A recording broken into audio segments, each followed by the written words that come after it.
Welcome, everyone, and hello to the Story X Story podcast, the podcast by Mayamada that dives deep into stories across pop culture, plus gives you advice on creating your own. Actually, we're not going to give any advice today because it's a special live stream video game special, and I'm your co-host, Nigel. I am Tazziii, content creator and co-host. We might give advice. I don't know. I shouldn't have cut that off. I shouldn't have cut that possibility off so soon. We may or may not give advice on this podcast. Anyway, so for those that know the podcast will know we do a weekly podcast. We talk about stories across pop culture, comics, anime, video games, all the things we were talking about just before we went live. And we do give storytelling tips, things like that. And every so often we do a live stream special. So this is what today is.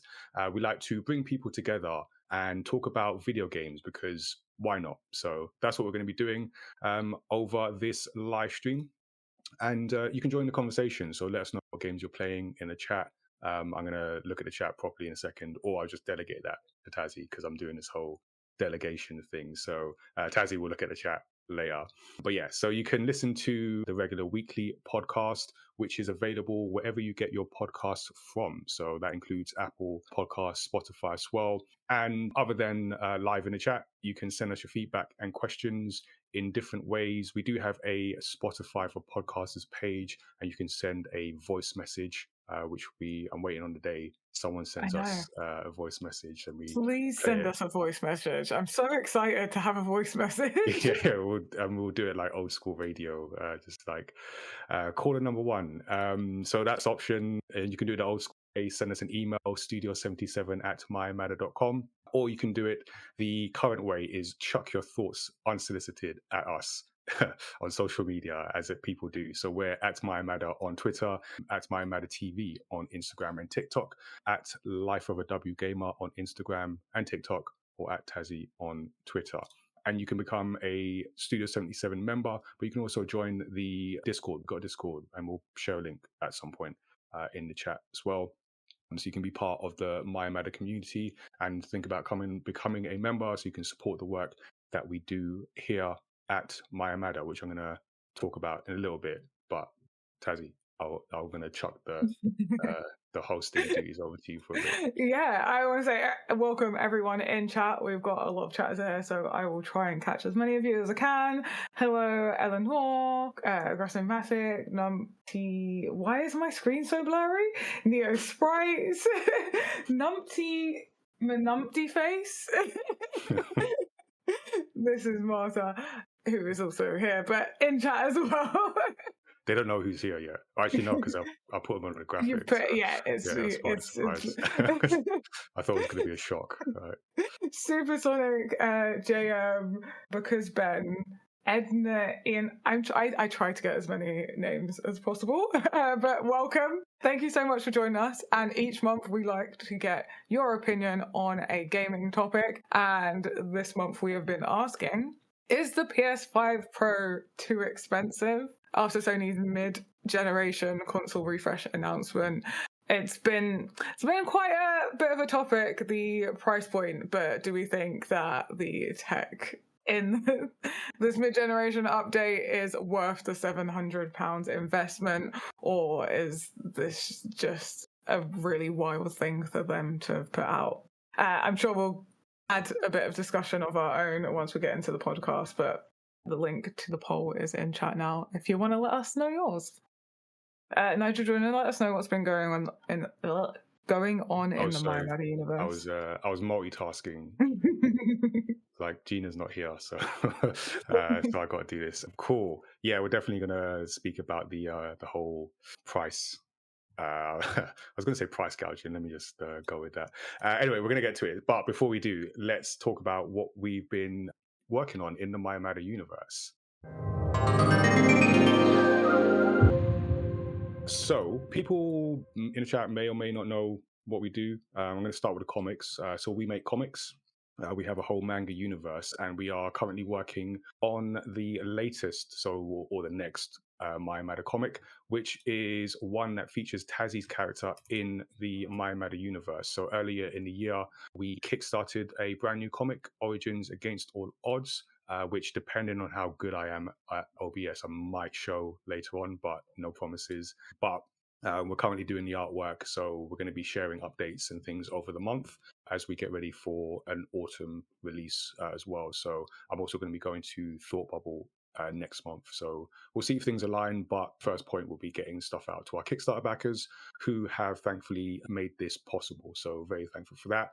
And yeah, just follow us on socials and then you'll start to see updates there. People may know the Do I Look Like a Gamer campaign, which is our yearly initiative for inclusion and diversity in the games industry. We have been up to a bunch of things with some of the people in these boxes as well. So each year we bring together 40 players and makers. And the idea is to showcase representation where it does exist as a way to inspire more of it in future generations of talent. And then we go on an event event rampage. So we just do different events. We do some of our events, like we do Games Industry Explained Roundtable event. We did that at King earlier this year. We've got our Cupcake and Gamepad Social. We did that at Samsung KX this year. But we go to other events. So we've been to Comic-Con in May, Barclays Game Frenzy. So all about sharing that message, that ethos of the campaign. So we're going back to Comic-Con in a mere 2 weeks, less than 2 weeks, October 25th to the 27th.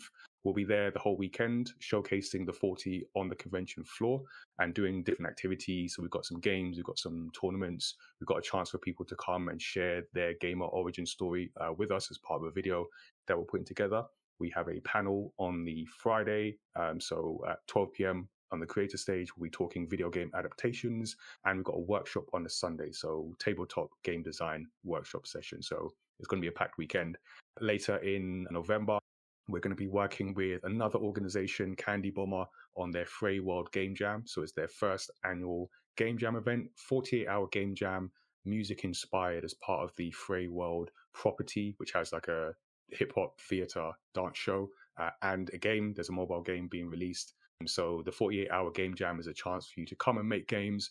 Even if you've not done it before, you can come. We're doing a session there as well. So that's going to be cool. We'll share links to that as well during the live stream. And then we've got our Friends and Family Game Design Jam event on November the 23rd. So this will be in central London near Blackfriars at Fleet Studios.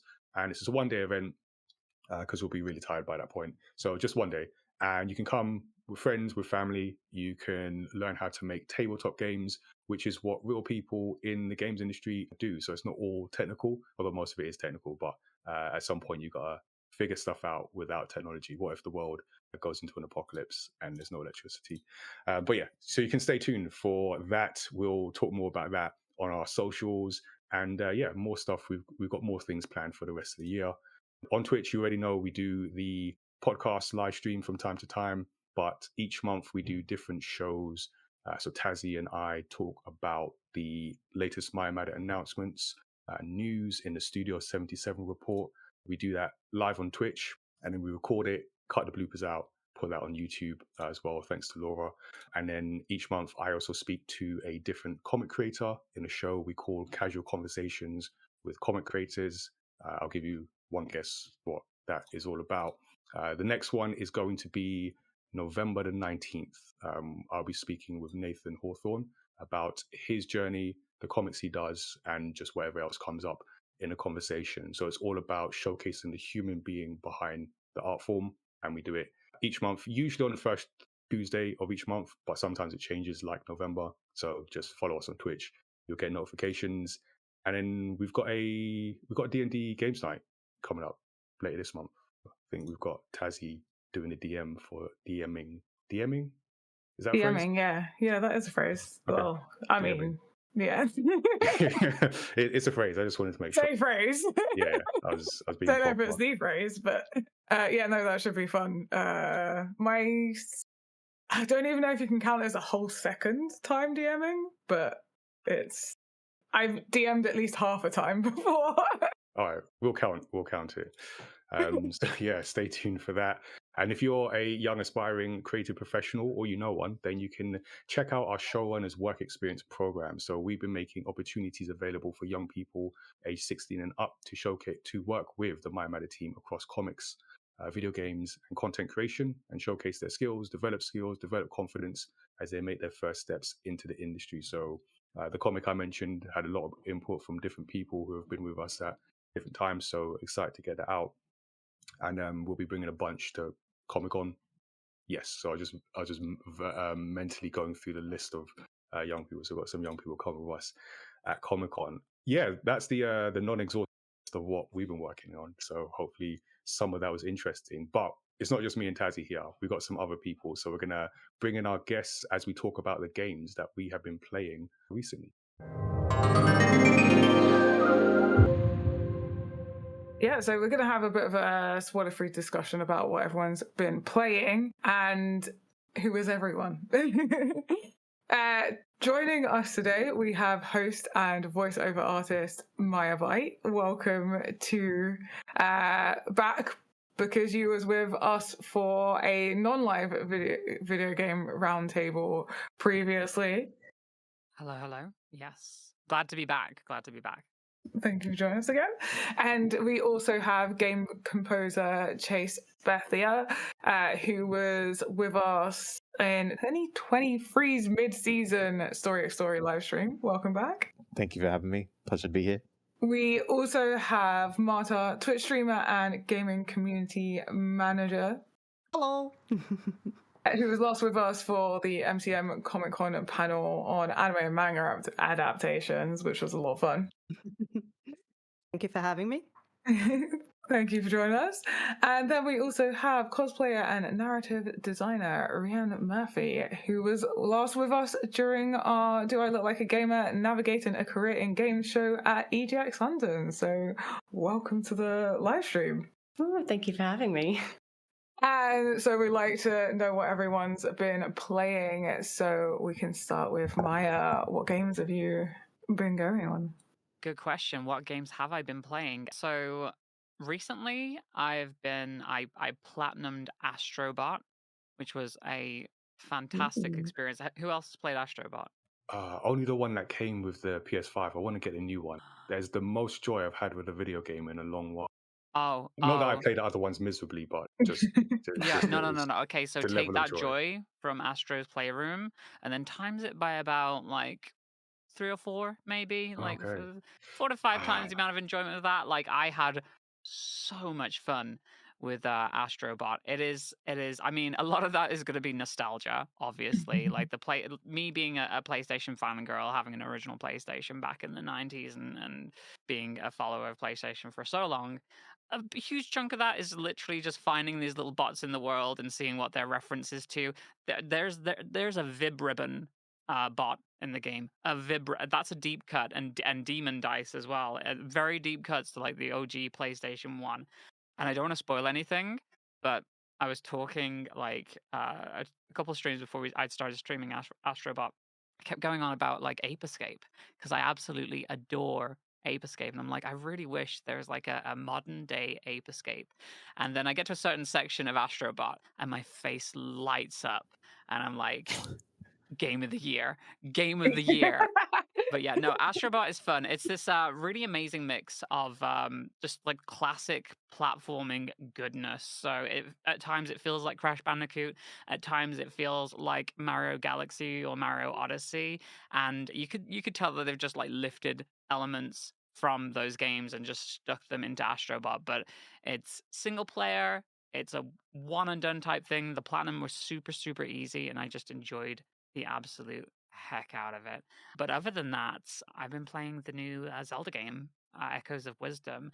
I'm not very far into that yet, but that's also very, very fun. It's nice to be able to essentially play Zelda Pokemon and just capture enemies and make them fight other enemies. That's basically what that is, and it's very interesting as well, being able to approach a Zelda game and not necessarily having Link just to kill everything in a room in order to solve puzzles. Like you actually have to use the items that have been given to you to solve certain puzzles, and you can break that game so easily. But yeah, it's a lot of fun. Has anybody else played Echoes of Wisdom? No, I really want to get it. I was like looking to try and get a hold of it. It's very good. There is so a bit of a letdown actually. it does give you like a sword fighter mode where essentially you're just becoming like a copy of Link for certain sections. Well, you have like a meter and you can transform yourself into like a Link costume and then play as if you were Link for like a limited period of time, and you have to recharge it by defeating like enemies. But I've challenged myself to just not use that unless there's Oh, like so some it's kind of optional. progression block. Well, yeah, you press up on the D-pad and you transform into that mode, and you become like a classic Link style character Okay. that you can just swipe at enemies like you would in another Zelda game. But like, what's the point of that? Like, this is you're playing as Zelda. I Yeah. don't want to play as Link in this game. I want to play as Zelda using, like a bed to get across a ravine so I can throw a big fiery glob at something and make it set on fire and easily kill it.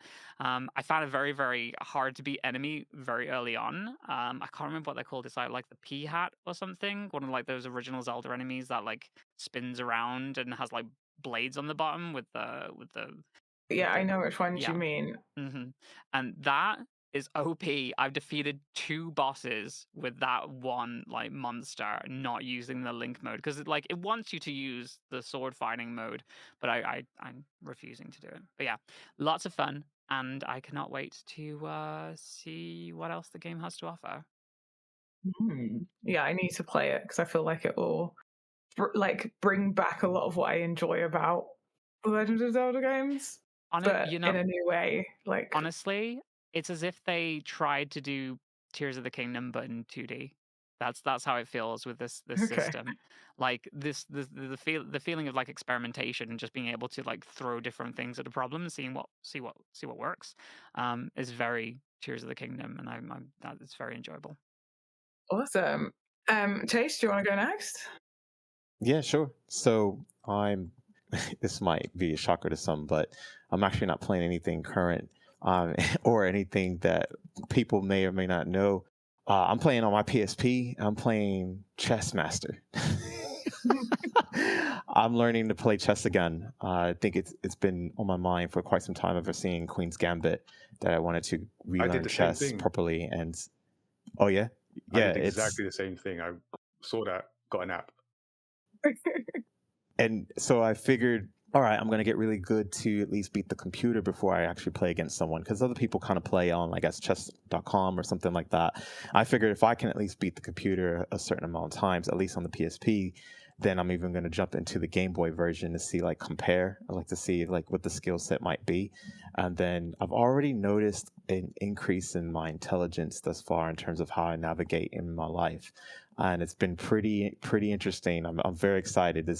I'm writing a book, as you may have heard on the past podcast, was on for Story, and I'm still writing that thing, and it's almost done. But the chapter, if I may remind folks briefly about what I spoke on when I first gave the initial part of what that was, is that be prepared to play as many RPGs at the same time. Now, chess is not that.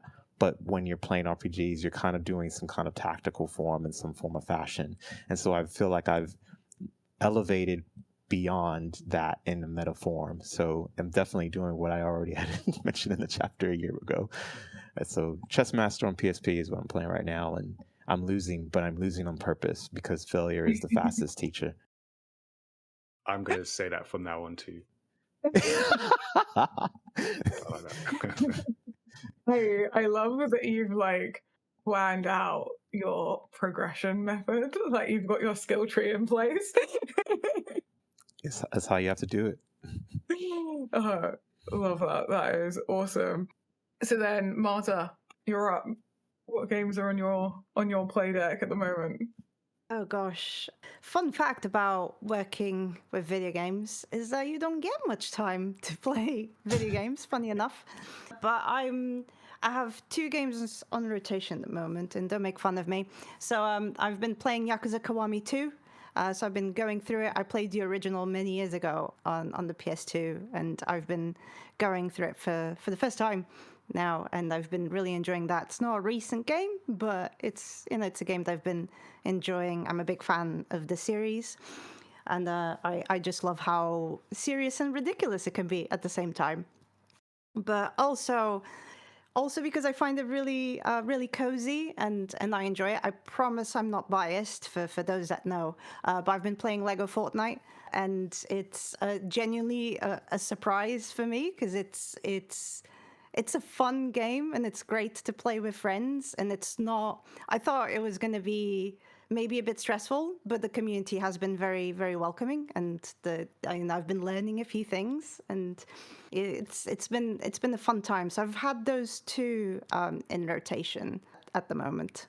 How deep have you gone into Lego Fortnite? Have you found the rainbows and stuff yet? So that's the thing. I'm still super new to it, but I'm having loads of fun learning more about it. So there's a lot that I haven't figured out, and I'm still going through it. But honestly, what I enjoyed the most is just exploring the world and building my village and just going and making myself a few meals, try not to die, try not to lose my backpack, then lose my backpack, panic, go back, try to not die again because I'm pretty much a noob still. But it's getting there. It's getting there. I'm still learning. But genuinely, it's a really fun time if you want. I know I didn't describe it as what that that cycle of backpack losing, going to recover your items, lose them again, die again, return. That doesn't sound very cozy, but I promise it's a fun, cozy game to play with friends. I've definitely been surprising myself how much I enjoy it and how much fun it can be. It's like Friday evening, everyone goes out, you stay in with a cup of tea and a bit of Lego Fortnite. It's honestly a mood. It's really, really cool. But if I don't feel like talking to other human beings in game, then I'll go back to Yakuza Kiwami 2. It's like a good combo to have in rotation. Like, yeah. I feel like such a good. Yeah, we've played like Lego Fortnite a couple of times on our community games night on stream. Yeah, but we have it set so that you don't lose your backpack when you die, because I can't deal with that level of stress. Oh, is that not a normal thing? I didn't know. You can change that. I respect That's awesome. Yeah. I made sure that our world had that turned off because I was like, that's going to be too stressful. I need to switch that on. The last time I played it, I got access to a glider. Yeah, My what about you? Lego Fortnite. Yeah. Is me inviting myself to things. No, go for it. I love that. Rhianne, what have you got? What have you got in your play rotation? Similarly, as a developer, don't get much time to actually play games outside of developing them. So I did try the early access of Fields of Mistra recently, which was super cute, cozy farming game, which is definitely my kind of jam with the cup of tea on a Friday evening. But also, my friends and I usually hop onto something multiplayer. So we've gone back to Don't Starve Together, because I haven't played that in years. And honestly, I can't believe how much has changed over like the past decade since I last played it. It's crazy. It's really, really good fun. Very difficult, but yeah, very, very satisfying. Otherwise, in preparation for Dragon Age Veilguard coming out this month, I finished reading all the Dragon Age books. Wow. So no time for video games, but you've read all the Dragon Age books. It has been a labor of love over years. It's not just been this month. Just all within the last week or so. No, I do try and do a book a month. But yeah, I finished Tevinter Nights, which is the last Dragon Age book of the series so far, and that all happens just before Veilguard. So I'm now suitably amped up, ready for the release at the end of this month, so I can come into it like, yeah. That is dedication. I love that. Yeah, I'm going to give them a go. I might at least try and read the first one. I love when you have multi-mediums of like entertainment and you can dive into stuff. Is it like, are the stories like completely disconnected, or do other characters show up, or? Oh yeah, it's like a whole web. So before I just go off and we spend the next hour talking about Dragon Age, There's the comic, like the mainline media is obviously the games, the books, and the comics. The comics and the books all tie into the games in some way. So the first two books are prequels to the first game, Dragon Age Origins, and then the books kind of then intercept all the now 3 further games in the franchise. So yeah, you can. There is a specific order. I have my personal order, but there is a specific order in which to read them if you want to be hardcore, or you can just read whichever one you want because the books are kind of individual. You can just read them individually if you wanted to. Oh, I love that. Yeah. I might ask you some questions after about your order and which one do you recommend, but without making it a whole episode about Dragon Age. I believe all of our guests have gone now. Yes, I was just like in my head mentally. So then it's my turn. So I finally finished Star Wars Jedi Fallen Order. I realized the point that I left it over a year ago, whatever point I rage quit playing it, was the last boss fight. Wait, is that the first one or the second one? I actually don't know. That's the first one. That's the first one. Okay. Yeah. All right. No, I did a very similar thing. I think I played it for like about 2 or 3 hours. I got to a boss. I was on hard mode. I was like, not doing this, and then just didn't pick it up for like another year and a half. So I get it. Yeah. Well, I'd like started playing it and then got to a point of frustration that I can get past, and then like played it off stream for a bit. And got past that point, and then like was like, okay, I'm back in it. We're going for it. And then I got to the no, I can't remember what the first difficulty point was. And then I got to the last. It's the last actual boss fight.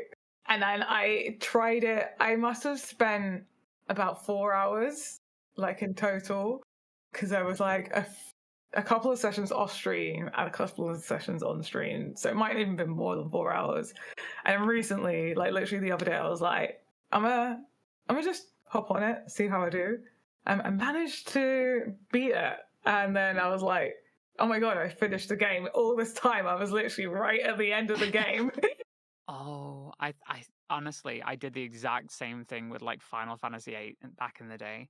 Like Yeah. I quit that game just before the ending, not realizing that the ending was like 2 minutes away. It's ridiculous. I seem to do it all the time. Like, there's a life lesson in there somewhere. I was just gonna say, just persevere, take your break, but don't take that long of a break. But that's the thing. If I don't take that long of a break, it doesn't get done. Like, I've done it with nearly all of the Legend of Zelda games as well. I get like this close to the end. I get to like a point where my brain just kind of can't quite latch on to something. And then I like get out of it. And then once I'm like not in the mood for it, it's like, that's it. I can't go back to it. You know what it is? It's just you don't want the journey to end. Like, you know you're close. Yeah, maybe I'm just like if I quit it here, it'll never actually be done. End, yeah. I do that with cake as well. Oh no, I physically cannot do that with cake. I don't know. Apparently it's also an ADHD trait, is like to 3/4 things. And then after finishing that, I was like, I need something wholesome and not difficult. And I tried out a load of games. I just put like Game Pass. There's like a random thing you can do on Xbox. And I chose random game, and eventually all of them were like, no, don't want to play that. And then the Gunk came up, and I was like, I'll give that a go, which is, I love it. What was that? Sorry, what was that called? The Gunk. The Gunk? The Gunk. Dare I ask what the Gunk is? I was like, yeah, so it's your like two, I'm pretty sure they're a couple because of how the dialogue goes, but they could just be really close. They don't make it very clear, kind of thing. But anyway, they like have this ship, and it's like they're really poor, and this ship is like breaking down, and one of them like loves exploring, so she's like, let's land on that planet. There's like a signal coming, they land on the planet, and then it turns out that there's this gunk, like it's literally just gunk. That's it. They literally describe it as it looks like alien snot covering this planet. And the idea is that you're like cleaning up this planet and discovering this energy source and the other character is like really like, we need to get this energy source. This is going to like make us money. We can sell it. And then the character you're playing of, she's like, no, like we need to. She's like, yeah, we get the energy source, but she's like, look at this beautiful planet. We need to like clear up this gunk. It's like some sort of pollutant. And as you go, like you've got your companion. She's like in the ship, like, and they've made a base, and she's like in your ear, and they're having all these like beautiful discussions, like as you're playing.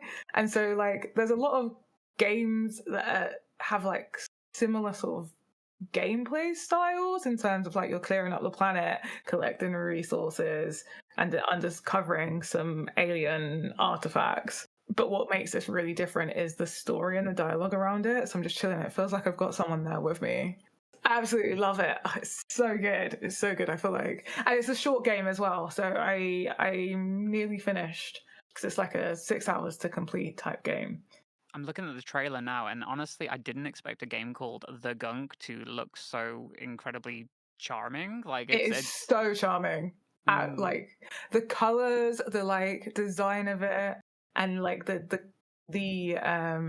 contrast between like the gunk and then when the gunk is clear is like it's so nice, like really nicely done.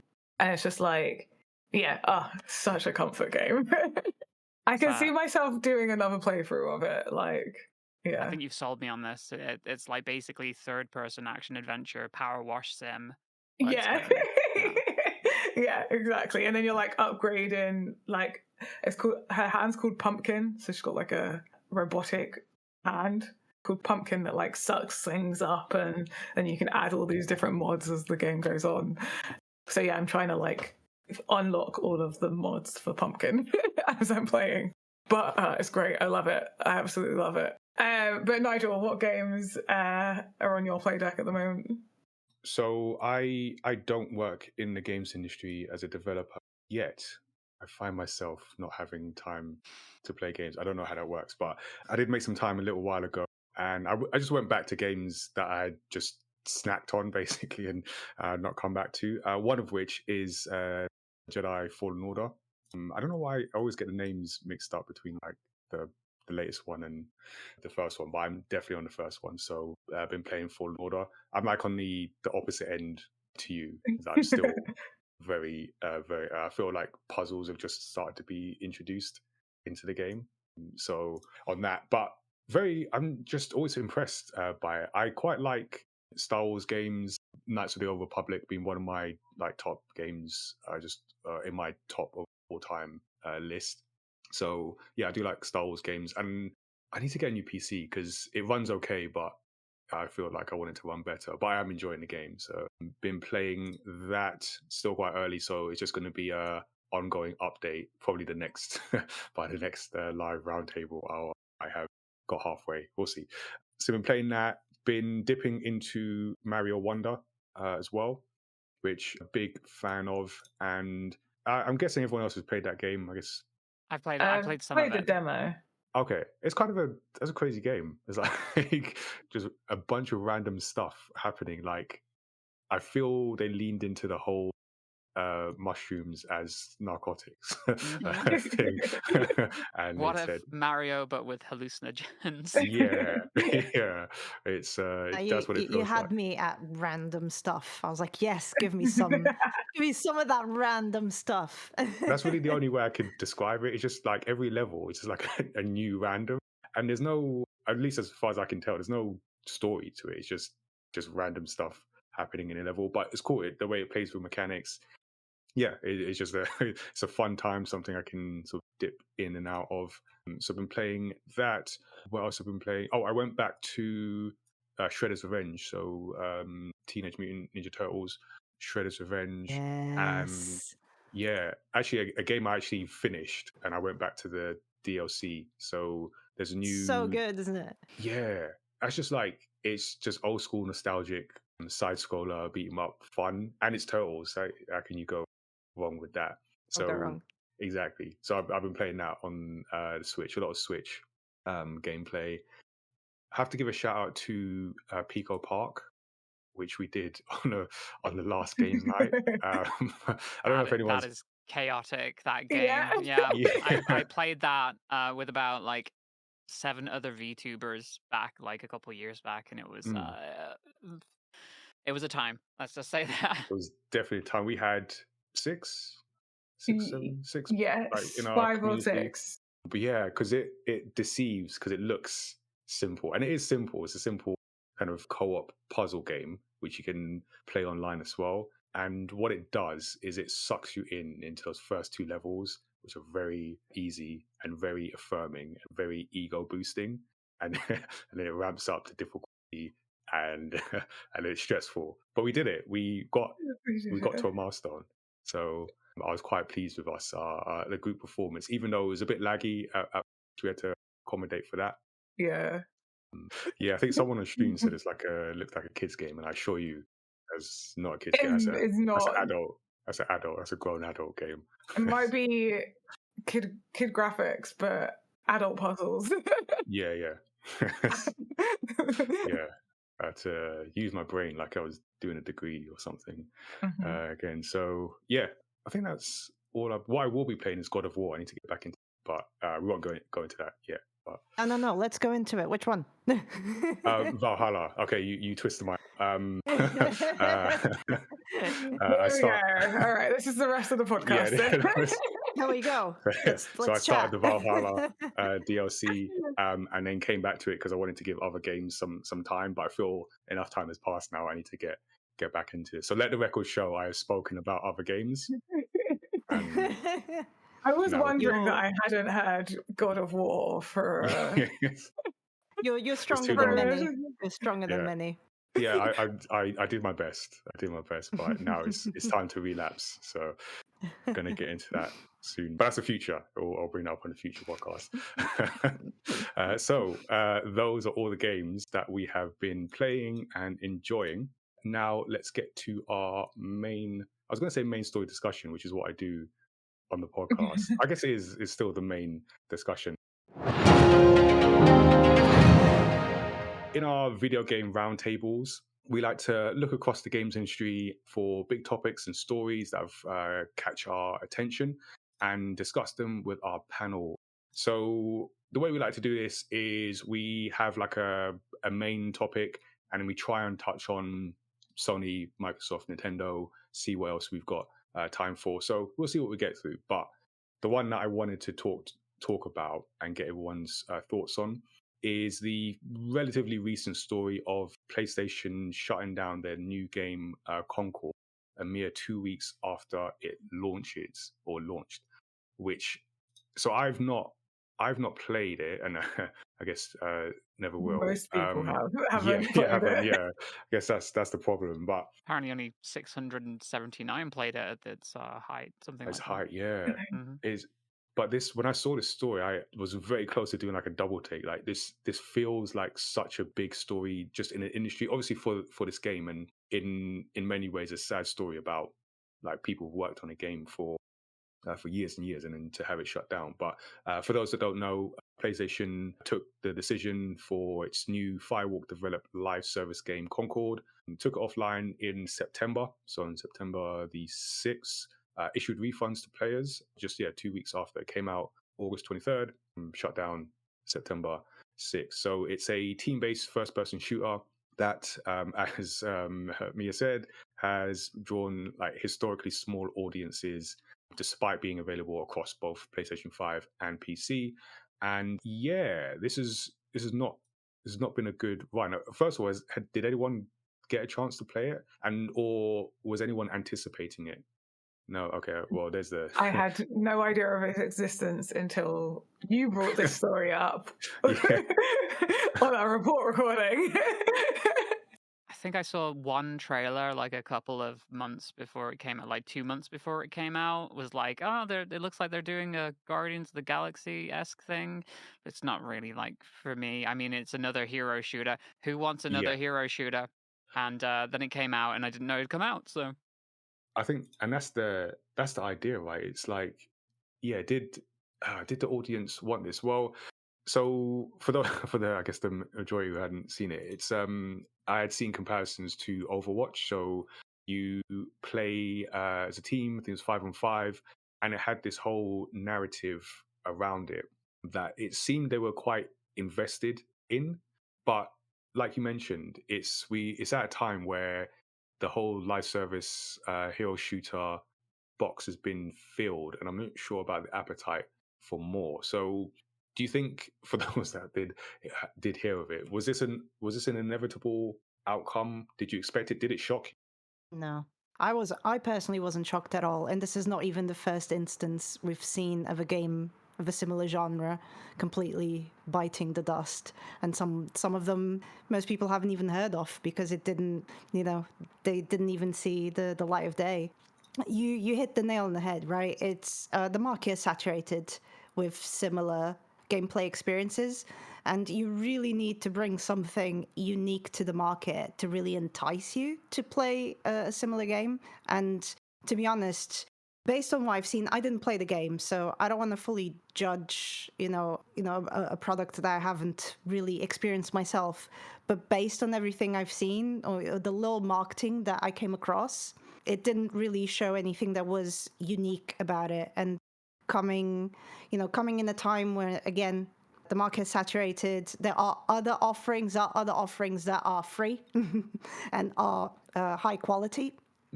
So it's one of those things that it baffled me that it genuinely, as a project, it got approved just from an industry point of view. I mean, it didn't shock me for the wrong reasons. But at the same time, it was just one of those that who approved this, And I'm not saying that there wasn't passion for the project. I'm not saying that the work that the developers put into wasn't high quality, because No, of course. I guarantee you there was passion and love for it there. But it just, to me, it just comes across as, hey, what are the kids into these days? Oh, is it hero shooters? Let's do one. Oh, 5 years later. Oh, we're still working on that? Yeah, let's let's put it out there, hope for the best. As somebody who's not in the industry like directly, to me it just feels like it was trend chasing, as you say, but there was like far too much time had passed for people to care. Like, it's an oversaturated market for hero shooters as it is, and then you're asking customers to pay money on top of that in a space where traditionally they've all been free. They've all been free to play. So it just seemed like it was doomed to fail. Yeah, and as well, I feel like what makes live service games, and especially hero shooters, like popular, if you're gonna you need to build a community around it. Like, and the fact that 100%. no one heard of it, there was no community building done. It either has to and especially if you want it to hit numbers in its first couple of weeks of life, like, you need that anticipation game to be high. That needs to be like everyone's focus is on it. Like, I don't know if anyone remembers when Apex Legends dropped, and because they released it on the day, like they were like, here is the game, by the way, free to play it now, kind of thing. And we were all killed like, Titanfall free.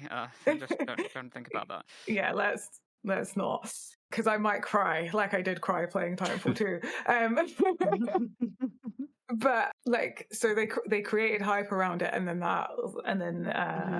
already had a big community because everyone was anticipating Titanfall 3 anyway. So kind of there was something to work off, but you're not going to make numbers if you release a game that's paid for. There's no previous community based around it, and you expect it to do amazing in 2 weeks.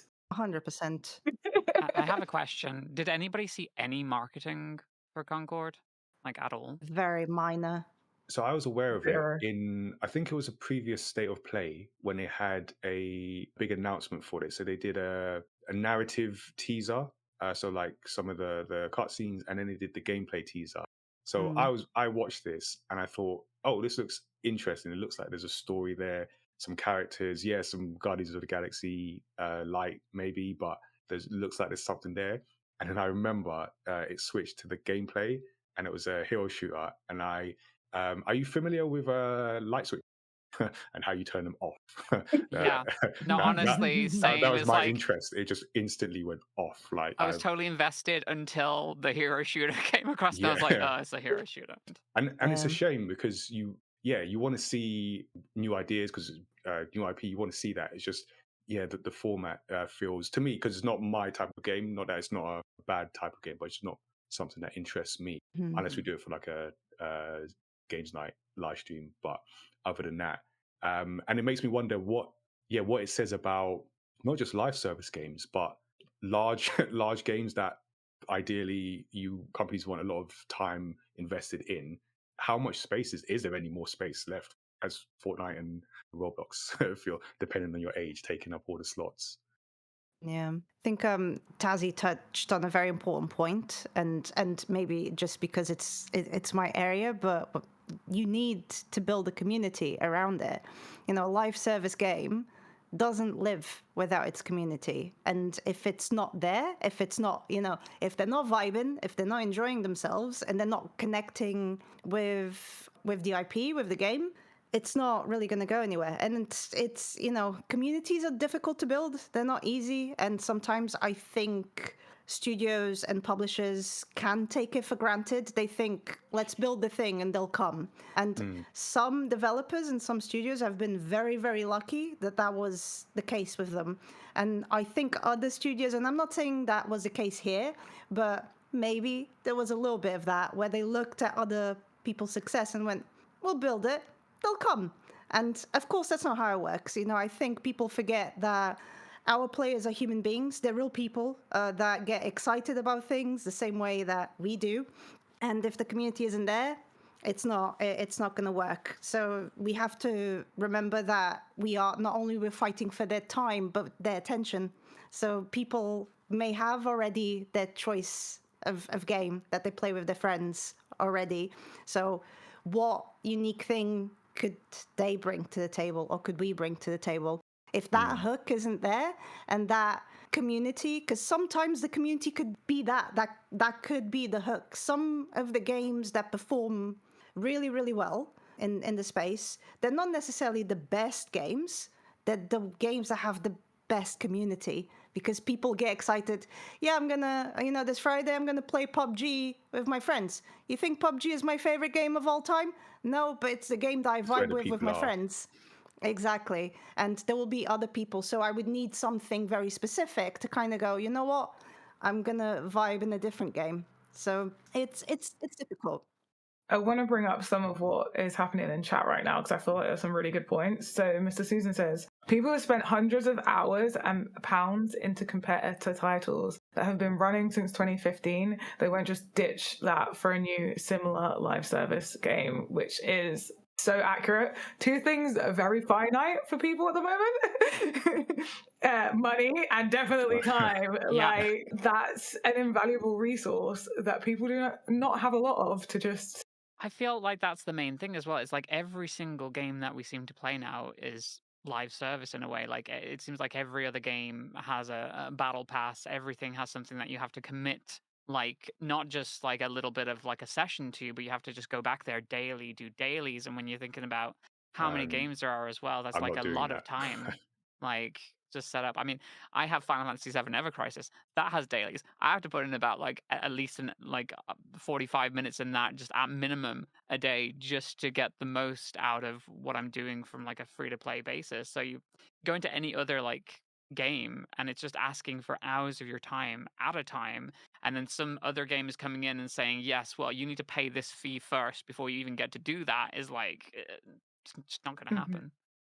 And especially like you've mentioned, like dailies, and a lot of the time you get kind of like penalized if you don't collect whatever in a certain amount of time, if you're not logging in regularly. I have the issue of like a lot of games where I'm working towards something and then I can't play for a couple of weeks, and suddenly all that progression I've put in is lost because you don't get that was like seasonal, that was only for that season. Like, they're also like limited like that, so I find it stressful.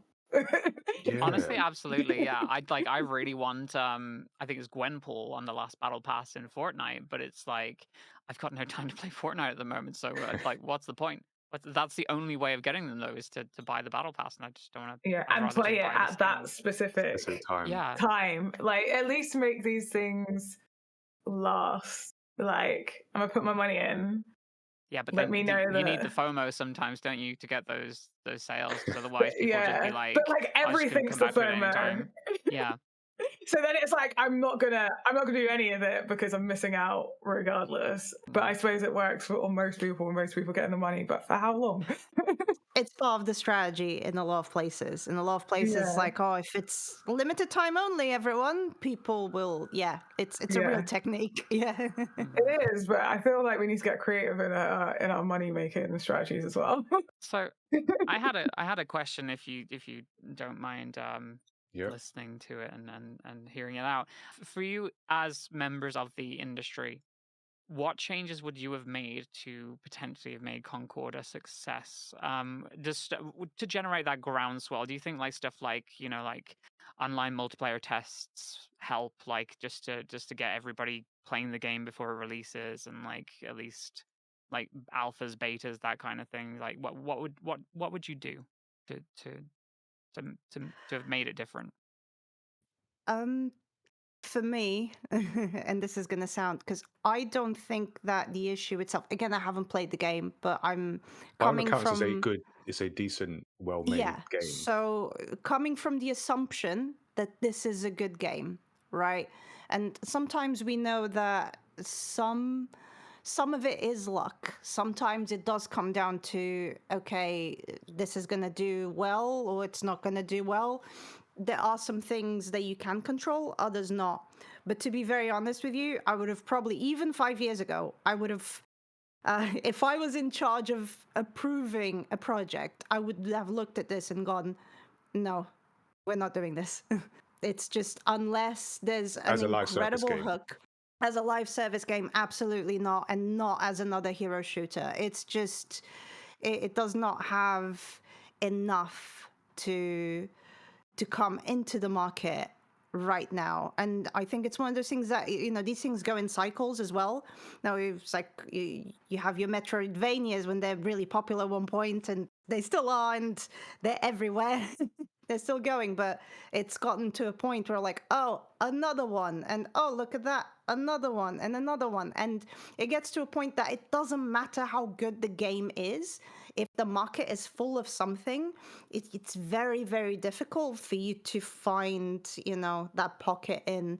So sometimes I can understand from a business perspective, yeah, this is doing really well over here. We want a slice of that pie. Let's get over there. But I think, and I think I read someone saying in chat as well about, you know, having stakeholders and people in higher places in the video game industry that unfortunately, and I'll be very blunt and very honest here, many of them do not play video games. And they're very strong business-wise. They're very savvy people business-wise. But they don't have their ear to the ground, like listening to the community. They don't play the video games themselves. They don't pay really like real attention to the news and what's going on. And you need that. Yeah. and you'll see that's a reason why we have so many indies now, you know, skyrocketing in the way that they're seen and perceived. Not only because the games are good, but, you know, they're gamers. They're people that genuinely care. They get it. And sometimes, you know, if you're in it for the money, you know, I have good news for you. You can make money and like video games and still enjoy it if it's not the thing. And I understand, you know, it's the capitalist world, and it's a corporate world, and that's how it goes. But I can definitely imagine, and again, obviously I wasn't in the room, but I could generally imagine the conversation going something along the lines of, oh, what's that shooter that made loads of money? Oh yeah, that one. Yeah, is this gonna be like that? Okay. Yeah, let's do it.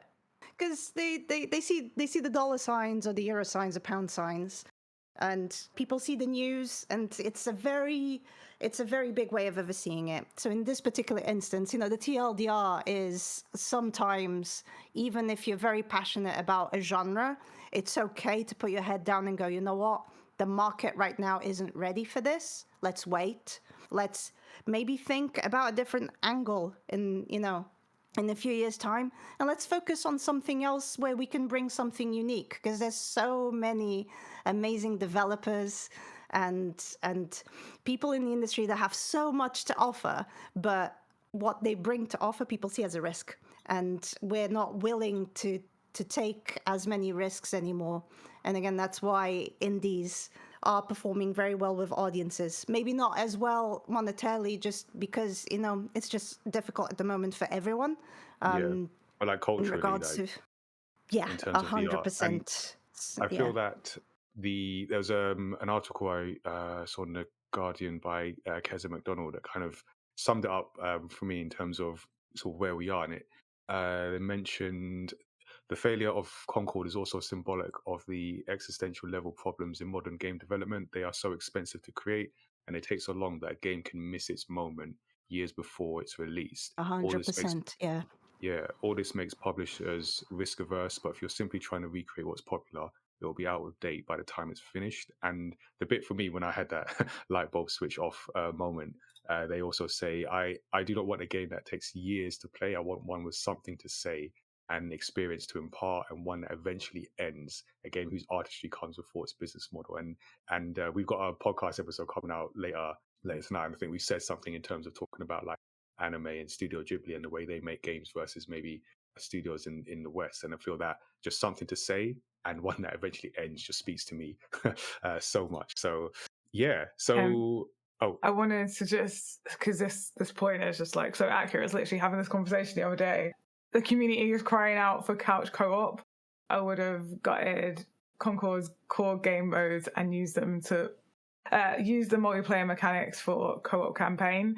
This is so true. I was literally talking to someone the other day. They were like, what good like co-ops, like couch co-ops can I play? And I'm like, listen to them. They're like, yeah, I've done that. And I'm like, there's just, unless you want to go back, which is, I mean, that's great. We can go back and play older games. But if you don't have like the older machines to play them on and stuff like that, if they're not available and or being removed from stores, as so many things are, what can you... There is so few games that have couch like, give me the couch co-ops. Where are they? I won't dwell on this, but 100%. You just point it out. If we're listening to what people are asking for, that's all we have. All we have to do is put our ego to the side a little bit and just go, you know what? What do the players want? What do our communities want? What do they want to vibe with? You know what? Couch co-op. Let's do something fun with it. Yeah, just give the people what the people want. Exactly. Yeah. And even like co-op campaigns, like, oh my god, I can't remember like the last time I played a good co-op campaign. Like, let's move for a story. I mean, It Takes Two, yeah. yeah. I still need to play it actually, but like, yeah. Yeah, so I mean, I feel that whole live service and what's the business model for games is one topic we'll come back to again, actually maybe in this live stream. But I wanted to go to something. We've got a couple like before we move on. I just wanted to bring one thing up about Concord. I just wanted, because I feel like it's important to dispel this notion that Concord failed because it had a diverse cast of characters in the actual game. I hate that argument. Yeah, it failed because of all the reasons that we've listed today. Not because they decided to make characters that are actually appealing and interesting. Most people didn't know about the game's existence, so it couldn't have been that. You have to know the characters exist in the first place to hate them. To hate them, for no reason. But yeah, no, that's a good point. So yeah, well said. A couple of other serious stories, but I wanted to go to something less so. Well, depends how you like to wake up. Because Nintendo, I'm gonna say Nintendo did what Nintendo does. So, so while I feel like everyone was waiting for what is the inevitable news of a Nintendo Switch 2. Nintendo's decided to do something different. So they, as of yesterday, was it? Yeah, it was yesterday, right? They released a $100 interactive alarm clock called Alarmo. So yeah, while we're all waiting for the Switch 2 news, they surprised fans with the announcement of an interactive alarm clock to add some, quote, Nintendo charm to your home and daily routine. So it's due out in early 2025, priced at $99. and Nintendo Switch Online members in the US and Canada are able to buy it right now through My Nintendo store. So my only real question is this the most Nintendo product ever? Not just the product itself, but the timing, the timing of it. And also, are you going to get one? Because I might actually Yes. get one. I've been waiting for this. Right, I yeah. didn't know it's the thing I didn't know I needed that I always wanted. I saw it and I'm like, oh well, it does like Mario Odyssey stuff. That's cool. And then it changed to show other games like sounds, and I'm like, okay, I need this. I need my Legend of Zelda alarm clock. Let's go. Yeah. Like, did anyone use Pokemon Sleep? By the way, sorry, ask Nigel's question first, and then. Yeah. Did anyone else? Yeah. Was it a surprise to anyone else? And do you want one? I don't even know what it is. I'm not gonna lie. I'm so out of the loop. I feel like this is blasphemous, but I don't actually own a Nintendo console. How is that possible? Their marketing maybe, is like maybe it can be your strong. first. Yeah. The clock. I can get it for Christmas, so that'll be my. No, I used to have like a DS back in the day. I was a DS girly, but yeah, I've never really been in touch with the console game that much. I'm a PC gamer. Oh, that's cool. So from what I've seen, it looks like a traditional alarm clock in Nintendo colors, and the screen has different games and the different sounds. This is really new, so I'm like catching up on this. It's more than that. Okay, tell us. It's kind of so like the pricing's not that bad for what it is because it's a smart alarm clock, so it can detect when you get out of bed, and that's when it stops. So it will keep going, and then it has a mode. I can't remember what they called it, but it's like it's a harsher mode where it will just start to get louder and louder until you get out of bed. Yeah. You can switch it to button mode so that it's like works more like a traditional alarm clock. It can also give you like nice soothing sleep tones before you go to bed. Like, I love it. How do they know this? Is this like a camera in the clock situation? Because I don't know if I don't know if I'm comfortable with Mario watching me every waking moment. And sounds to do it. Like you can get apps on your phone that do it and stuff like that. It's not like massively new technology. I reckon there's probably like IR sensors behind the actual like screen that just detect movement. So when you actually move around as you're getting up, it actually plays different sound effects from the video games that you've got it set to. So if it's like Splatoon, it plays like the ink splatter sound effects, or if it's Zelda, it's like I don't know, different fighting sounds or something. It's really like weird, and like it's definitely very Nintendo. But I think it's cool. I personally think it's cool. I think it's a little bit overpriced for what I would pay for an alarm clock, but I still want one. Like, it's cheaper than some of the smart alarm clocks I've looked at, and none of them make any video game sounds. And in comparison to time, and in terms of like it being the price of time, at E3, Square Enix tried to sell a watch that was a Sephiroth watch that's $3,000. If you look on eBay now, it's $6,000. So that clock's not for me. But $100 versus $3,000, this thing doesn't even make me breakfast over here. At least that might play some breakfast music. Yeah, I think it's the cheapest game-themed timepiece that isn't a child's watch that I've seen. Right. I will say that I just wish it came in a color other than red. Because like I don't think like aesthetic wise, it's very Nintendo. But I wish it was green. I just want the Legend of Zelda mode. I just want the green version. I'm sure people will create some stickers too. Oh my god! Yeah, it's true. Third parties or a case, like you can put it in. Skins. This way, exclusive edition incoming. Very soon. Oh, I'm sure that will come. It's like because I saw another story earlier today that they have been working on it. I mean, all these things like people work background for ages, but there's a story in The Verge like 10 years ago about this Nintendo's first wearable like sleep tracking device. So it's just interesting to see how long things have been in the works for these companies, like when you see like patents being applied for and things like this. But yeah, it's something that, because I had no knowledge at all, I don't know if anyone had any knowledge, this wasn't something people were waiting for, or was that I knew that they were doing something more with sleep when the Pokemon Sleep app came out. I was like, this isn't just, and like this isn't the end of it. Right, okay. I will say that makes so much sense considering the time period. Obviously, you'd already had like Wii Fit and like Wii Music and all their other like things that they were doing, and then the Wii U comes out, and like it makes sense that they're looking into alternate ways to make money, especially since the Wii U bombed at the time.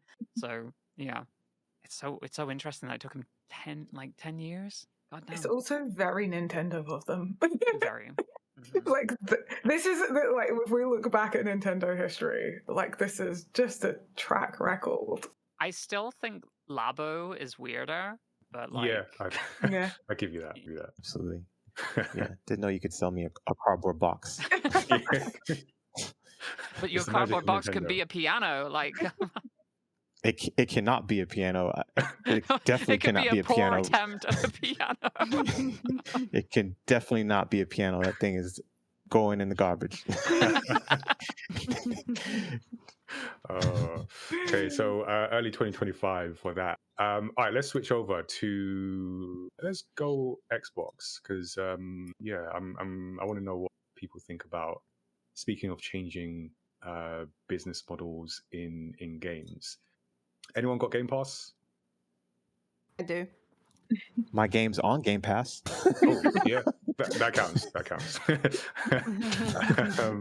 So, yeah, this is not necessarily a recent story, but earlier in the year, back in July, Microsoft announced it was hiking Xbox Game Pass prices up by as much as 25%.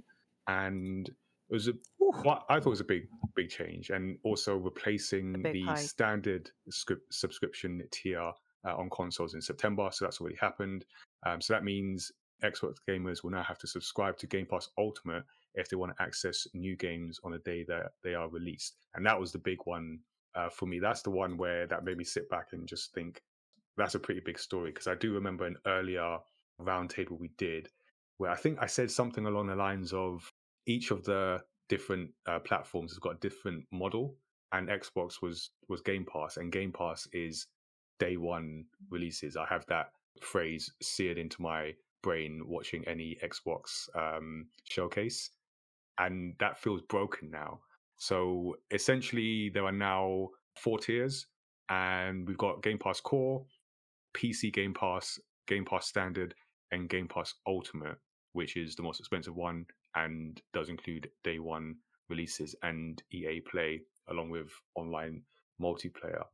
Yeah, this feels big. It feels almost like I don't know if it's too far to say, but like a promise has been broken in terms of what you join the Xbox team for. I should also say, full disclaimer, I'm going to class myself as a PlayStation game, so this is maybe a bit of dancing on some kind of grave, but go with me on it. But yeah, for those who have Game Pass or have seen this news, does the idea of no longer, or having a tier that no longer offers day one games, is that meaningful? And just a general price increase as well. Is this a breaking of the promise of the value of Game Pass? I think the price of Game Pass was always going to go up. I feel like most people have sort of understood that. Anyone that didn't think it was going to go up was Delulu. Like that was inevitably coming. I feel like changing Game Pass console to Game Pass Standard and not having day one coming to that is a bit of a kick in the teeth to people, because it kind of, to me, it makes that tier kind of like a little pointless, but maybe that was their strategy. Wait, which tier? The standard tier? Game Pass Standard, yeah. Standard, yeah. Which have previously been the console tier. Pretty annoying. And then I realized I don't like the idea of having standard anyway, because Ultimate just has more things that I like. Because well, I mean, that's the idea, right? Cloud gaming is like the reason I like Ultimate. I was like, I probably would never have standard, but I don't like the fact that people that would be a perfect tier for don't have that day one access, because that was such a like sweet spot. And then Game Pass Core has been around for a while because that replaced Game Pass Gold, which is like your not Game Pass Gold. It replaced Xbox Gold, which was just your getting on live, but now it has some games on it. That was like the grandfathered in plan from the original Xbox, or Yeah. Like you've Yeah. always had to pay for live. Xbox Live Gold, that takes me back. Yeah, I Yeah. used to work at a video game store. We'd attach those to like every purchase. It was great. Okay, so then I guess like Rhianne, do you have Xbox Game Pass on PC Game Pass, or more Steam player? More Steam. I used to do Game Pass a long time ago, but again, it's just like that curse of I don't have enough time to do all of this, so I'm Yeah. gonna have to. Things got to give. I can't pay for all these subscriptions, but in general, subscriptions at the moment we've seen over the past year over everything just gone up and up and up. Not to kind of go into perhaps a topic that we might touch on in a little bit with the costs of making a game and an industry and everything, but I think it all kind of feeds back into each other to some degree, right? Where things are getting a lot more expensive nowadays and things are going up and up and up as a process. But yeah, I won't go on too much about that because I could for a while. I'm very passionate about that. Yeah, no, I feel you, and feel free to vent if you if you need it's a safe space. But I mean that is the model, right? It's not just games, it's TV streaming. It's like start low and then slowly bump up the price and then see how much people will take. And I'm sure we've all done it where get the email from Netflix and it says like your subscription tier is changing. They never say like going up in the subject, so you have to click it to confirm the bad news. It's going up, and then you have that moment, or at least I have that internally, like, oh, fine, okay. Yeah. Yeah. Because I cancelled Netflix, and I'm like, how far can Microsoft go until I cancel Game Pass? And I have gone moments where I've had it cancelled, and I'm like, because I'm not going to get a chance to play these. And at the moment, even with Ultimate, it's still adding enough value for me, even if I only play like a little bit in each month based on the games on it that I'm playing. Because I resubbed to Game Pass Ultimate for Call of Duty because it made more sense to subscribe than buy a Call of Duty game. Yeah. Especially because I'd need live anyway, and then that's like, it's an expensive game to buy every year. to buy every year, and I don't play it enough. And then on top of that, I get to discover games like The Gunk, and also use cloud gaming, which I am often on the go, or just like gaming from the comfort of my bed on my iPad. Sorry, just to reconfirm, what price? How much was it, and how much has it gone up to for like the bog standard version? So the standard tier didn't exist before. Okay. But the standard tier replaced console tier. So let me see if I can get there. I don't know if I've got the before. I did have them somewhere. Okay. Regardless, I think my main point is that But yeah, we're talking about $2, like $2 difference. So Game Pass Ultimate, yeah, I think across the board, somewhere in that region. But it's we'll like see if we can $2. find exact. Okay. Yeah. Honestly, like over the course of a year, that's going to be like $24. But so yeah, it's not ideal for the consumer. But what I'm more concerned about is this better for the developers on the other end? Because I've heard so many things about Game Pass and how it can be like wonderful for devs, and sometimes like a death sentence for devs as well, because they put their game on there and they don't see the profit that they would have made if they hadn't put it on. I was waiting for someone to bring this up. Yeah, no, I mean, if you know more about it than me, then go into it. But like, you are go for it. Yeah, because like the only thing I can remember is them putting oh god, what was the game called? It was Tango Gameworks. What was that game? They dropped that like day of Hi-Fi Rush. Hi-Fi Rush. Oh, Yes, yeah, thank yeah. you. So they did that. The game did amazingly, and then they shut down the studio. So maybe that's unrelated from this, but yeah, it's like for me. Then this is a very privileged position because I'm a content creator and I don't pay for most of my games. But like, I want the industry to be in a better place. If $2 a month more means that devs are in a safer position for putting their game on Game Pass, then I'm for it. But it's also the rate of inflation and the way things are going anyway. So is it like, is it helpful? Yeah. Is the question. I'll just jump in here because you touched on the point that I was waiting. I wonder if we'll go there because it's also a bit of a devil's advocate position. As a consumer who loves Xbox Game Pass as a service, obviously I don't want the prices to go up. I don't want more tiers. So if I was looking at this from as a complete outsider perspective, I would probably hate it and I'll probably be upset because again, things are already expensive. But to touch on your point, there's definitely a case to be made for because Xbox Game Pass, I don't think we appreciate, as consumers, we appreciate how incredible it actually was as an offering. Like as a starting point, this was one of the things that I generally, okay, so I give you a tenner, let's say, and I get these games day one, and I get all this catalog of games coming in and out on rotate. This is incredible value. It's an insane deal, yeah. It's insane value. And to be honest, I remember seeing when this first went live, I went, this is not going to last very long. They're going to lose money on this. And I think they did. And again, I do think developers lost money on, because the way that it would work a lot of times is that you sign a contract and you get a fixed amount of money to put your game on Game Pass, right? So you're not getting, if your game did really well sales-wise, maybe you would make more money. But it's also a risk. If you don't sell enough, you don't make much money. So you're basically settling for a fixed amount, and then that goes on Game Pass. And that's why a lot of studios would sometimes their sales, so thinking from an industry perspective, imagine you have a game, and you put it on Game Pass, and you're like, amazing, it's on Game Pass. It's also on other consoles that people have to pay for. But if you imagine you have a PlayStation, you have an Xbox, you have a Switch, you happen to have Game Pass, what are you going to do? Are you going to buy the game? Or are you going to go on Game Pass and play it? Very likely, you're going to go on Game Pass and play it. I mean, that is a strategy, right? And that is the goal. But then they're not going to get that extra pocket of money, so it can cannibalize the sales. Yeah. Go on, Tazziii, sorry. I will say one thing. Firstly, I want to mention, do you remember when you could upgrade to Game Pass for £1? That was wild. Yeah. Wow. Legit. But I want to make one comment on Game Pass, which I think does really well and has worked on me, is playing the games on discovering games on Game Pass that I'm like, I don't know, there's so many games, and it's like, where do I put my money? It's kind of like a demo hub. Like I can try.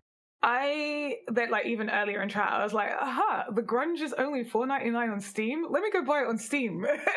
Like, I even never played it on Game Pass. I literally picked it up while we were talking. It's ridiculous. And I've done that with games. I've either gone and bought them on other platforms, or what Game Pass does is they go on sale when they leave Game Pass, and it goes, hey, this game's leaving Game Pass soon, like, get it now, buy it on the discount. FOMO. Don't miss out. And especially if you've only started the game and not finished it, if it's like a campaign that you can finish, then you're like, oh my, I need to. I've also gone and bought games on other platforms where I'm like, this would work really well on my Switch. So I feel like it can act like a place of like advertisement for developers, but yeah, like I feel like it's like this, right? It's a risk. It's a difficult balancing act. Yeah, I guess it's difficult. Yeah, particularly when people have limited money to spend, and if they have they're spending money monthly on this subscription, when there's as we were saying earlier, there's 1 billion subscriptions. This is probably going to be the one they're going to go with. But you have a very fair point. It could be the case. I've experienced that myself. I played something on Xbox Game Pass. I actually want to play this on my Steam Deck, and it's available. So I'm gonna go and buy this and do that. Funny enough, Hi-Fi Rush is a game that I have on Steam Deck because I played it on Game Pass. I enjoyed it. I wanted to. Maybe it came from perspective, but I know many of us do that. I wanted to support the developer, so I put it on my wish list, and funny enough, someone else got it for me, and I was very grateful. But I intended to get it. I was going to put money into something that I thought was really cool. So there's definitely value there. But yeah, just to wrap it up from my side, as a consumer, yeah, I don't want it to go up. And I don't want more tears, and I don't want more. There's No, like confusion. just make it. Yeah, just make it simple. Like, make it clear. It was fine. It was fine as it was. But as someone that works in the industry, I understand, and I get that. I think we had it good for a long time. Yeah. This was. It's not. It doesn't feel as. Some subscription services, it feels dirty, when you see it's like it was mentioned in chat as well, where you see the prices go up and you're like, hold on, there was no need for this. But in this case, I think, again, You think the value's still there? yeah, I think the value is still there, and I think I don't know if this is true or not, but it almost gives me the sense that they held on for as long as they could. I got that impression as well. Yeah, Because Phil Spencer did because- like foreshadow this. He Yeah. multiple times is like, this thing's going up. It genuinely felt like, yeah, things are going to go up, so get ready. It's like, I don't know what internal conversations were happening, but it genuinely felt like that there was an understanding that there would be backlash, but there was also an understanding that, this is insane value. And maybe it was an investment mindset. Maybe they were thinking, okay, let's do this. And then loads of people sign up and we'll make money and it will come back.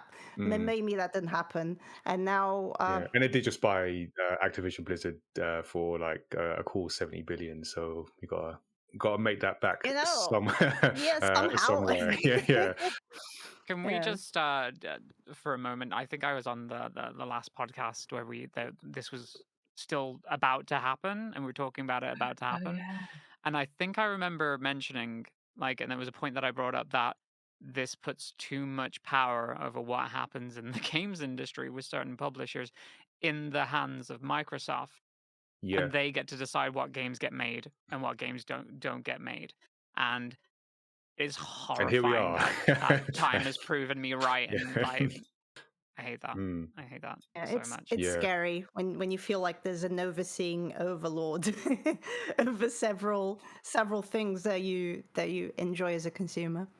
Yeah, capitalism is the theme of actually, speaking of, I think, Rhianne, you sort of said this a little earlier. I'll do one more story and go back to PlayStation, potentially because I want to vent a little bit, but we'll see what happens. So you may have heard that Sony have a new console that comes out on November the 7th, and it cost a bit. So after months of rumors and speculation, the PlayStation 5 Pro has been officially announced. It is a mid-generation refresh system. It was revealed in a very technical presentation hosted by Mark Cerny and provided the first look at the console's capabilities, which will apparently push the visuals and games performance modes to the level of fidelity or quality modes at 60 frames per second. But let's put the tech stuff aside for a second, because the thing that got me is that sticker shock. I feel this might have been the first time in my life I've had genuine sticker shock. So let me just break this down. So the console released next month for the price of $699.99, £699.99, and €7.99. So I feel, Chase, you're getting a deal, and the rest of us. I'm not getting a deal. Well, No, in comparison, I'm not because no, well, no, because you didn't do the add-ons yet. I think that's a good point. Yeah. I'm not getting a deal at all. I still got to pay. I don't even work for Sony yet. But I mean, get no deals in America, because the idea that this costs basically $700 and £700. But Well, let me ask you Chase this: has a do you have point to make, scalpers though. where you are? Yes. Do you have scalpers? Yes. Are the scalpers way more than the American Yes. scalpers? Oh, Okay, I don't know. yeah. Well, I guess I'm getting a scalper deal then. Maybe. But I think I'm not Chase, getting a deal, and I'm not getting this. Chase has a point though, because isn't the price tag before there's no like disc tax? drive. Oh, yeah, Before you tax? gotta hold Don't forget the $100 Yeah. that I Yeah. have to spend on that. They're gonna Okay. tax. Okay, They yeah, tax me to walk in the store. Don't Yeah, forget. I remember Yeah. the early days of going to the US and looking at people dumb and like, wait, you want more money from me? And because I just VAT, Yeah. and we got that built in, and then you have to pay it Yeah, separately. look, Fair point. Yeah. Fair point. All Yeah. right, all right. I think I speak for everyone when I say US, sort yourselves out. But just have a general tax on everything, include it in the price. Like, it makes it so much easier. Easy, yeah. Fast. US fast listen Brits. to advice. Wow, yeah, that's funny. Was that word capitalism? It's a- That's yeah, right. That's yeah, right. it's And US is the based off of birthplace- building the birthplace of country off of. Got you. Yeah. So Next how PS6, much is $1,200.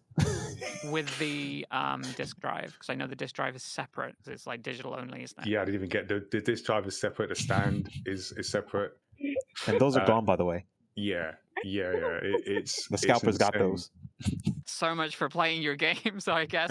If you have discs at home, Yeah, you want this at home? Hit the scalpers up. They're gonna charge you an they've- extra. What I they've think is got it it.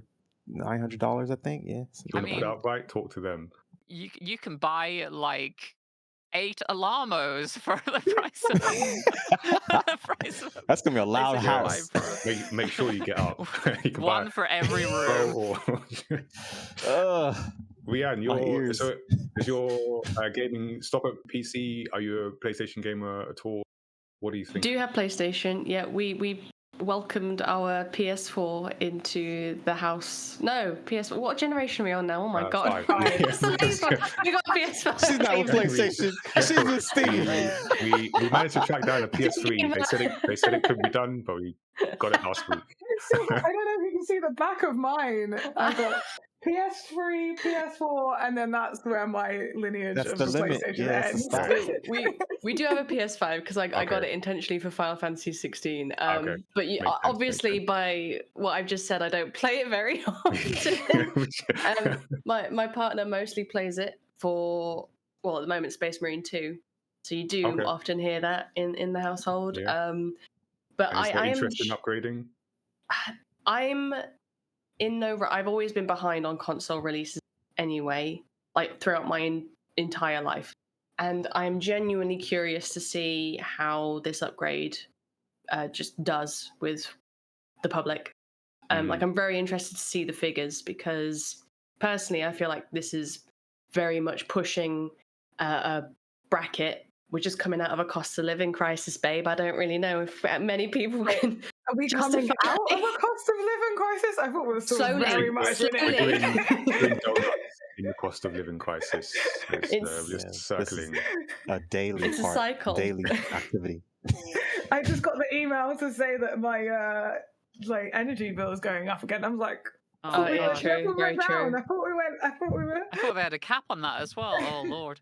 What's Keir Starmer doing? Like, sort it out. Anyway, sorry, you were Anyway, saying. yeah, that's a whole other.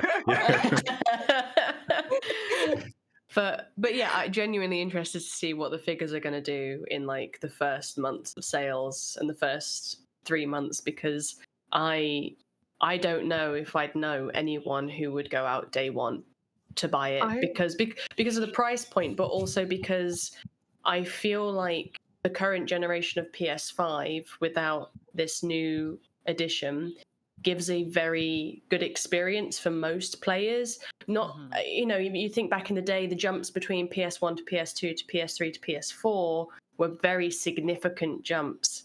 And I'm unsure that the average person would jump from, you know, high quality PS5, or, you know, as high quality as PS5 has, up to, what is it, 4K or 8K gaming with the new edition. I don't know if that.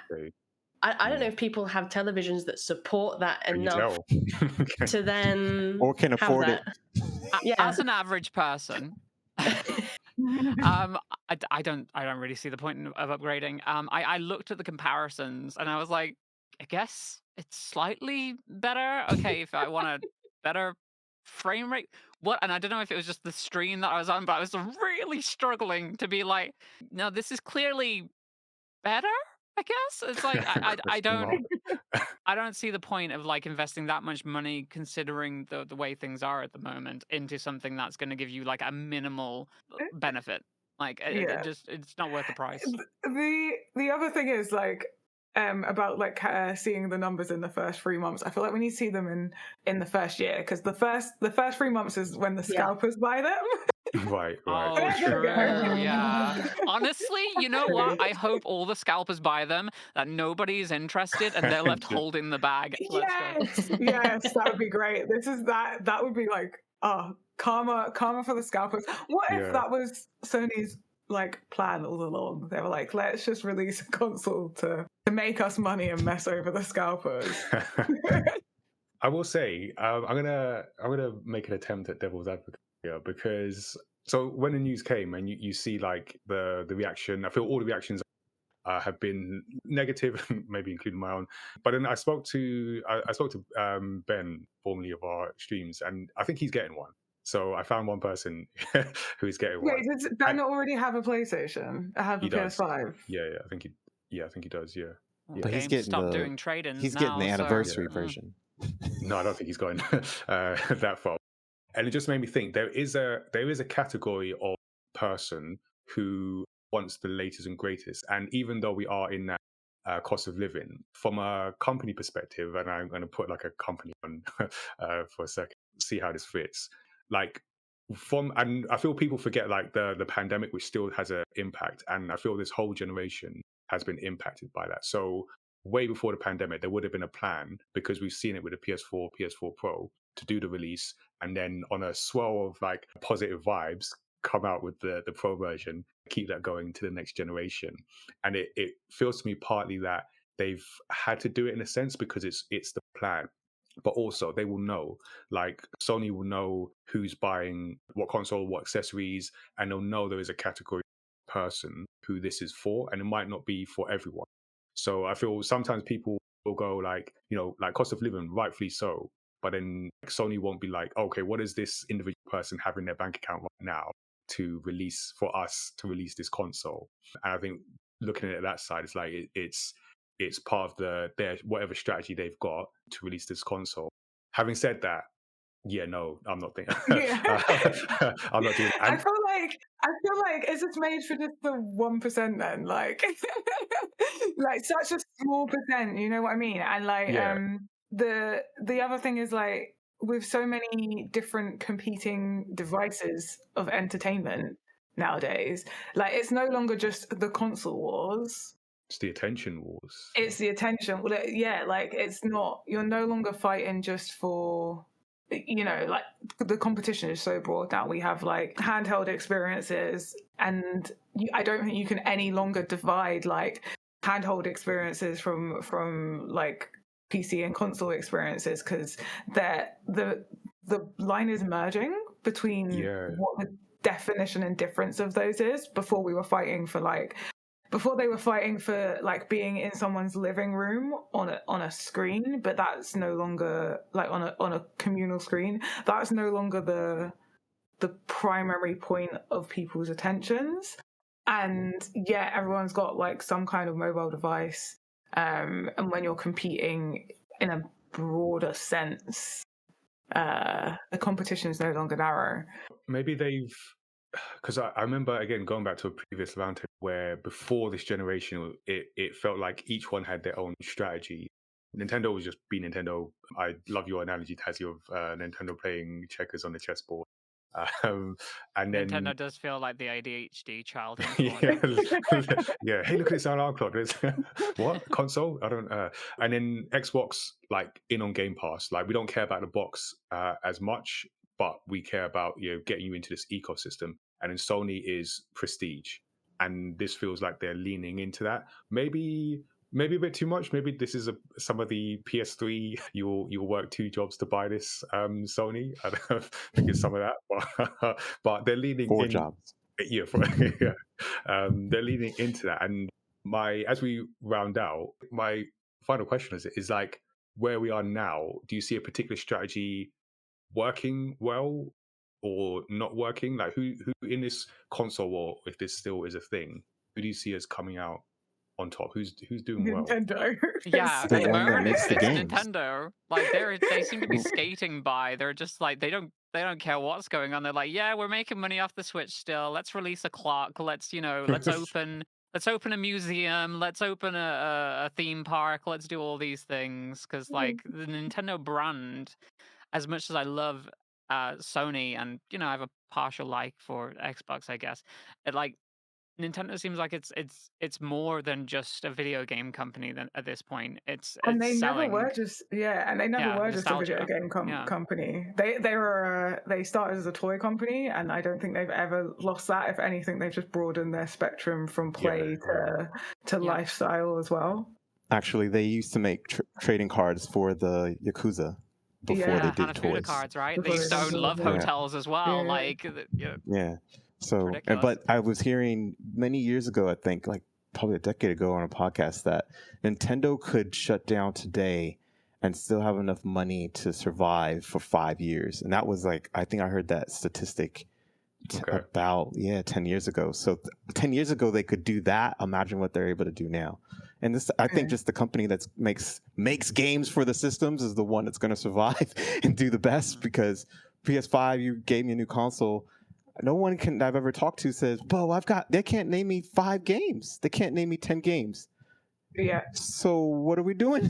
And now, like, most of them are releasing on PC anyway. Like, people have told me, like, and I'm someone, because I know this has come up in chat as well, I am someone that I rarely play games on my PC. I have a PC and a gaming laptop, and I'll still play Xbox cloud games because I cannot be bothered to deal with, like, the installation process on PC and then opening up extra launcher and just... It's always too complicated. I will say it's gotten a lot easier now. Like just like Steam, just installing stuff like that, and like most like shop faces like Epic and things like that, just like do it with no problem. It's rare now that you'll run into issues.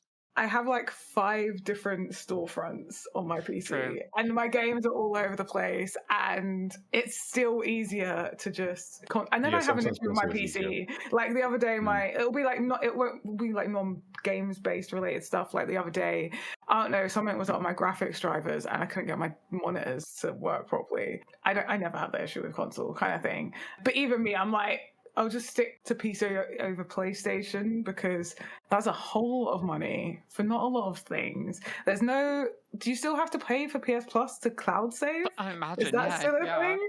So all of those little like quality of life stuff with such a high price tag, and then any exclusives, it's like, oh, I can get that. There's not enough, and I can just get those on PC. I'm gonna go ahead and complain for a moment, actually. I'm going to go ahead and complain for his feeder just went off. He's also livid about what I'm about to say. He's fucking mad. So I got a free copy of Helldivers, and I was given 2 codes for it. I was given a PC code and I was given a PlayStation 5 code. And I thought, you know what, this is cool. I can play with somebody else. I gave the PC code away because I knew that. Like on a console, the game's just going to work, right? This always online game is going to work. Go to play it. This requires PlayStation Plus. I'm like, why would you sell a game that the baseline to play it, you need a subscription service in order to do it, and not include like some kind of trial in the box as well. You know the reason. Because like you can play some online games, free to play online games you can play on like PlayStation Fortnite and stuff, but apparently you can't pay for a game that's just online multiplayer and just play it even offline, yourself, which is maddening to me. I Gotta don't get those subscribers. Yeah. However you can. All right, so Nintendo's winning. Yeah, hands down. I mean, not even saying league. They've got these like a massive install base at the moment. I mean, this is why they're not rushing on the Switch too. I don't think they see a need to. They got time for a rush plot. it out. Yeah. That's a sentence. Unintended. They were literally like, "I'm gonna show you how much time we got. Here is the clock." You know what this is? The flex on that one. You remember when the Olympics, when Usain Bolt was like crushing it, he did this 100-meter, or was it was over 200 or 100 meters, where he was so far ahead he had time to look back and just smile at others. that's what this clock is. It's like so yeah, Nintendo, do what Nintendo does, because it works. All right, so we had a bunch of our stories. We didn't even get to like Nintendo suing people and all that, but we'll have time for that in the future. I'm sure that'll be something that drags on. Yeah, those are some of the stories that we got to. Hope that was cool, people. We got time to vent as well. Still not over that pricing thing, and capitalism enemy. That's what we've learned today. So before we wrap up our podcast, let's check in with our guests, with chat, find out what everyone is up to.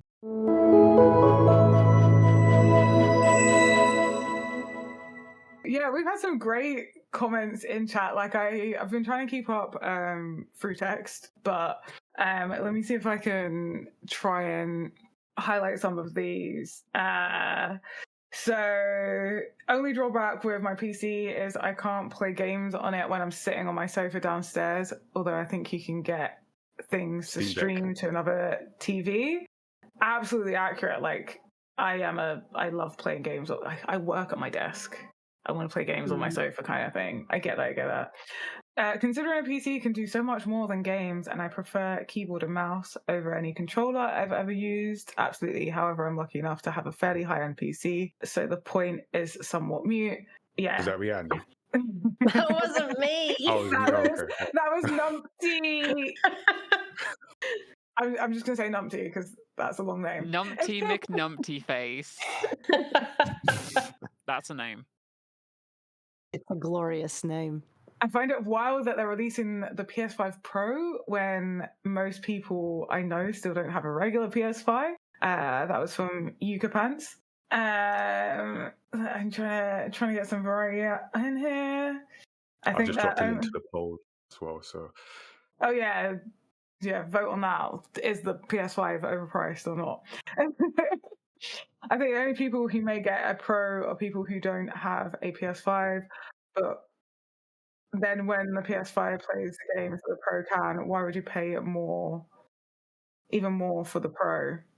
That's a point. Maybe the people that are like really mega core PS5 fans and they're buying the Pro and then selling their PS5, and then all the people without a PS5 can get their PS5s, old PS5. You know what I mean? What else have we got? Oh yeah, this was a funny comment. Someone could actually gatekeep all the disk drives.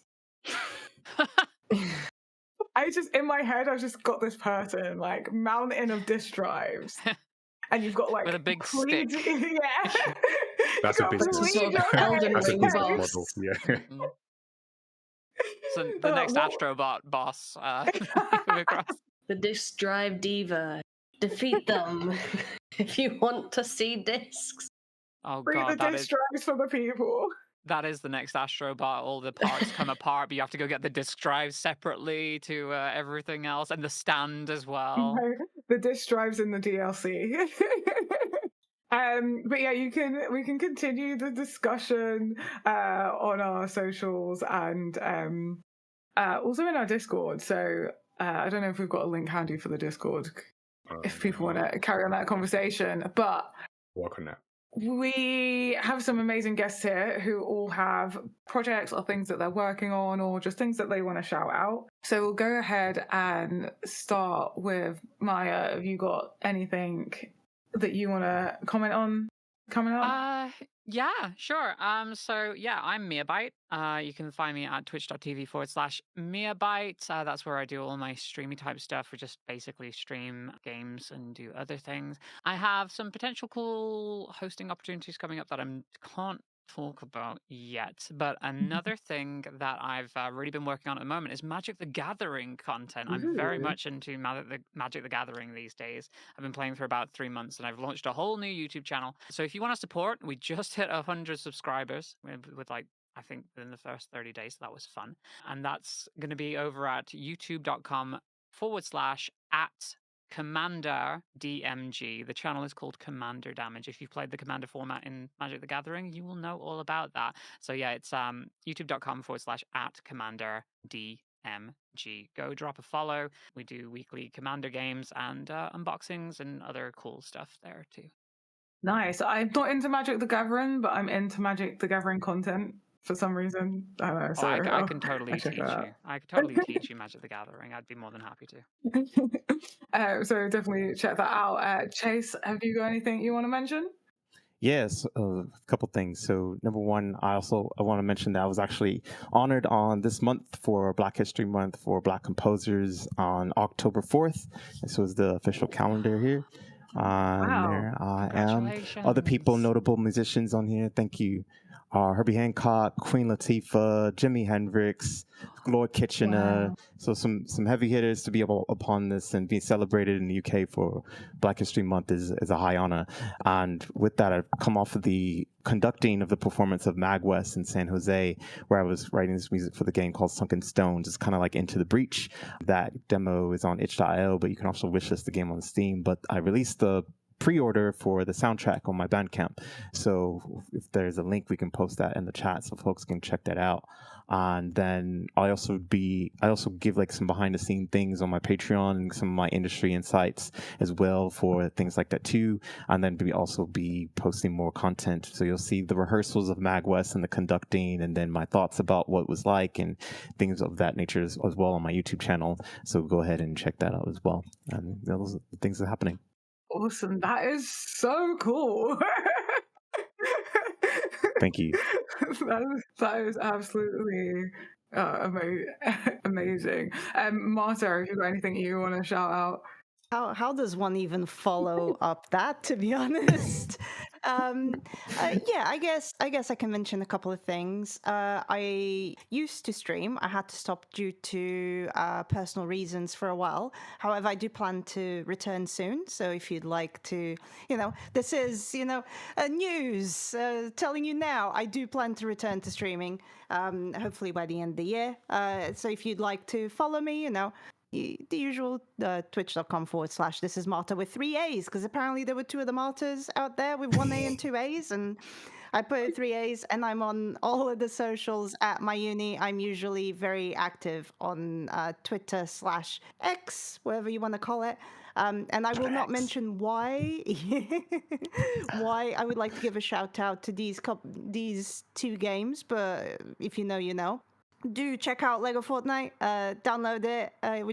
It's available on pretty much every single platform on the planet, and it is really good fun. I'm still exploring it myself, and it's a good time. Check it out, and also keep an eye out for Lego Horizon Adventures coming to you soon, November 14th. Check it out. It's a fun time if you happen to have a PlayStation or a Nintendo Switch or a PC.